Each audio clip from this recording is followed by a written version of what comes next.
Welcome back. So right now we're back to chapter 9, which is entitled The Consolidation of Europe from the year 1100 to 1300. So consolidation of Europe basically means what it is. We're basically talking about all of Europe kind of consolidating itself into empires, into different principalities. Specifically, we're going to talk about other countries that we haven't talked about in a while, say for example France and Spain, and then of course the Holy Roman Empire, or what modern day Germany is. So the first part of the chapter, we're going to talk about the Magna Carta. The Magna Carta was actually a document that kind of wanted to keep checks and balances between that of the King of England with that of Parliament.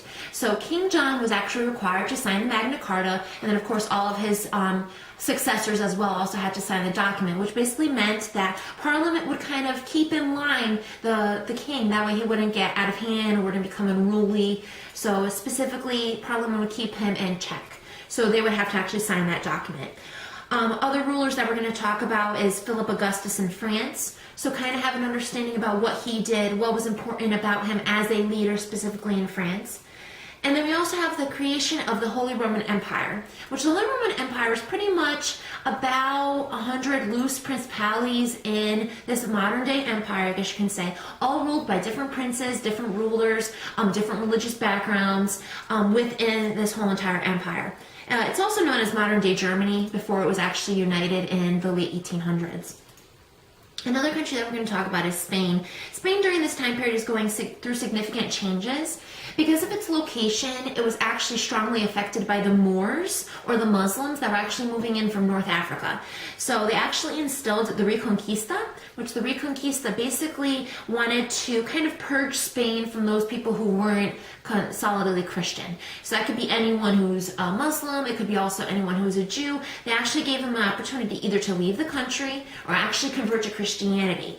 So they actually took part in that. There's also going to be changes on different types of levels, specifically religious and also with education.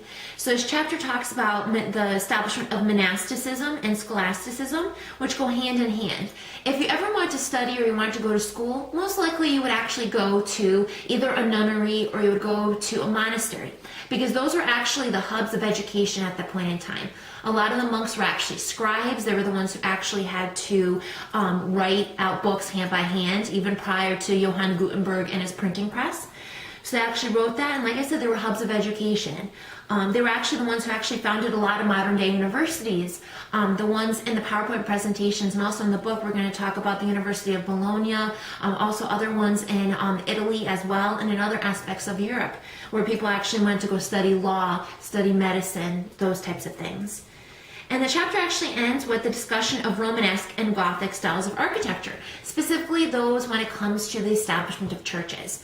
So note the differences between the Romanesque style and also with Gothic style. Which one had larger windows, which one had the flying buttresses, different types of arches. So compare and contrast the both and get a good understanding of both styles of architecture. And then note all the different changes, like I said, with all the different countries within Europe. What type of leaders did they have? What type of changes were going on their front as well. And then you also have your individual assignment to do as well as your discussion board assignment. And if you need to reach out to me, you can do that on Blackboard. Thank you.